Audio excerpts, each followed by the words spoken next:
जय श्री कृष्ण। शुकदेव जी। शुकदेव महाभारत काल के मुनि थे।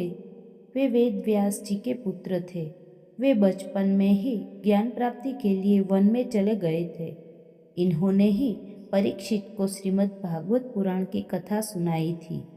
शुकदेव जी ने व्यास जी से महाभारत भी पढ़ा था और उसे देवताओं को सुनाया था। ये मुनि कम अवस्था में ही ब्रह्मलीन हो गए थे।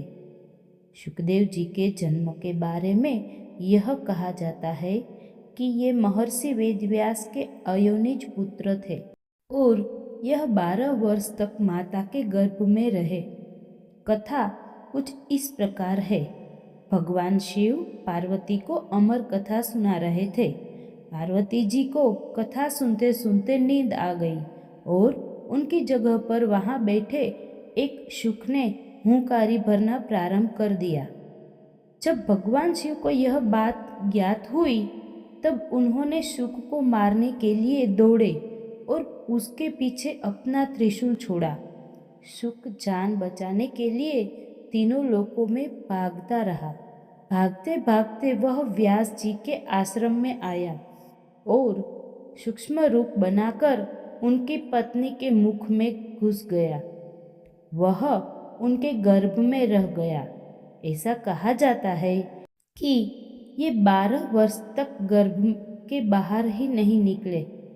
जब भगवान श्री कृष्ण ने स्वयं आकर उन्हें आश्वासन दिया कि बाहर निकलने पर तुम्हारे ऊपर माया का प्रभाव नहीं पड़ेगा, तभी ये गर्भ से बाहर निकले और व्यास जी के पुत्र कहलाए।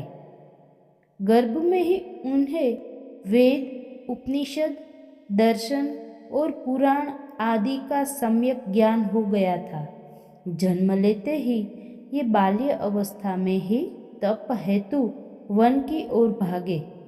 ऐसी उनकी संसार से विरक्त भावनाएं थी। परंतु वात्सल्य भाव से रोते हुए श्री व्यास जी भी उनके पीछे भागे। मार्ग में एक जलाशय में कुछ कन्याएं स्नान कर रही थी।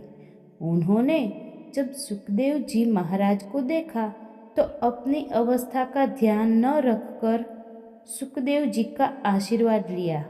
लेकिन जब सुखदेव के पीछे मोह में पड़े श्री व्यास वहां पहुंचे तो सारी कन्याएं छिप गई।